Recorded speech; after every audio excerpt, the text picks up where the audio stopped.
Heyrðu, ég fæ allavega landvarðarréttindi út úr þessu námi.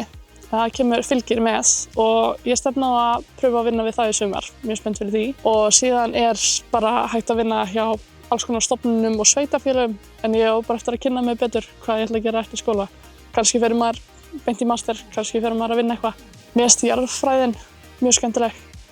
Maður búinn að læra svo mikið, maður komið í skólan og allt í einu maður farin að horfa á öll grjót og vera bara eitthvað geðveikt spenntur yfir einhverju grjóti.